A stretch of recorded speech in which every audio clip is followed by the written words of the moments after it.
नमस्कार मित्रांनो, रावणाने भगवान शिव यांना प्रसन्न करण्यासाठी त्याचे 9 मूर्ती ज्या ठिकाणी अर्पण केले होते, तर आपण आज त्याच ठिकाणी आहोत आणि हे ठिकाण म्हणजे शिरूर येथील रावणेश्वर मंदिर.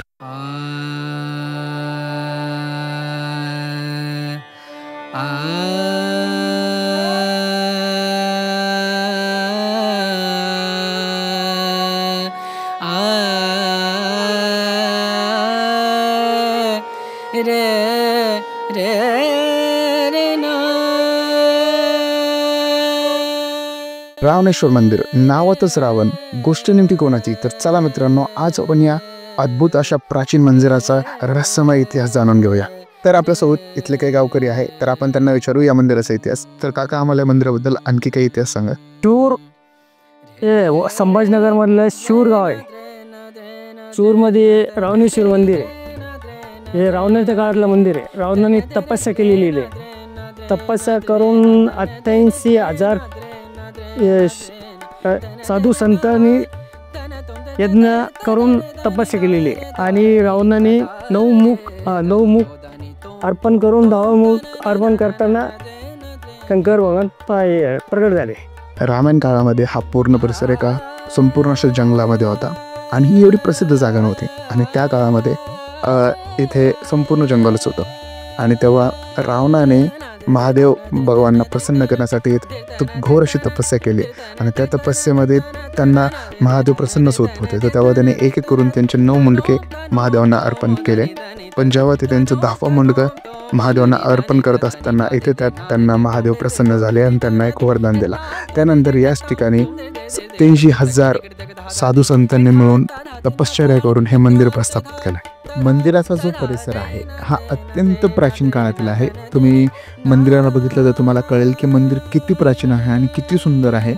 आणि तुम्ही जर मंदिरामध्ये गेलात तर मंदिराचा जो आवारा आहे, जिथे लोक बसतात, हा पूर्णपणे लाकडी आवारा आहे. तुम्ही वरचं बांधकाम बघू शकता, हे पूर्णपणे लाकडी बांधकाम आहे आणि हे पेशवेकालीन बांधकाम इथे केलेलं आहे. त्यानंतर जर तुम्ही आणखी पुढे गेला तर तुम्हाला एक नंदी दिसेल.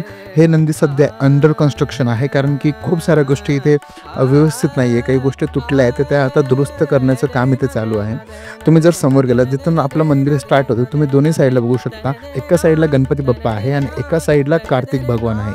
हे दोघंही एकमेकाच्या समोर इथे विराजमान झालेले आहेत. आणि त्याच्या समोर जर तुम्ही गेलात तर इथं पायऱ्या लागतील आणि त्या पायऱ्याच्या समोर तुम्हाला महादेवाची पिंड लागेल. ही तीच पिंड आहे जिथे रावणाने तपश्चर्या करून श्री महादेवांना प्रसन्न केलं होतं आणि इथे त्यांना वरदान भेटलं होतं.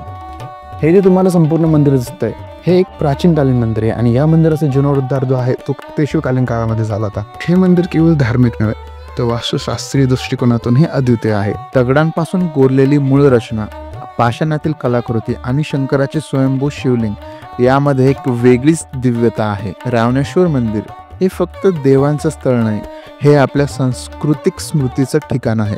आजही येथे शांती आहे, श्रद्धा आहे आणि एक गूढ इतिहास जो अजूनही पूर्णपणे उलगडलेला नाही. कोण म्हणतं इतिहास फक्त राजवटीत लिहिला जातो? इतिहास तर इथे दगडात कोरलेला आहे आणि श्रद्धेच्या श्वासात अजूनही जिवंत आहे. गूढ, प्राचीन आणि अजूनही शांत. हे फक्त एक मंदिर नाही, ही आपली संस्कृती आहे. तर चला या देवस्थानाला उजेडात आणूया आणि आपल्या वारशाची पुन्हा आठवण करून देऊया. आपण जर आपल्या गावातील, आपल्या मातीतील अशा देवस्थानाकडे पुन्हा पाहिलं तर आपल्याला आपल्या मुळाशी, आपल्या अध्यात्माशी, ओळखीशी पुन्हा जोडले जाऊ. जर तुम्हाला व्हिडिओ आवडला असेल, व्हिडिओमध्ये तुम्हाला काही असे इंटरेस्टिंग गोष्टी कळायला असेल तर आपल्या व्हिडिओला नक्की लाईक करा, आपल्या चॅनलला सबस्क्राईब करा आणि तुम्हाला याच्यानंतर कुठली अशी पौराणिक ऐतिहासिक जागा बघायला आवडेल मला कमेंटमध्ये नक्की सांगा. धन्यवाद.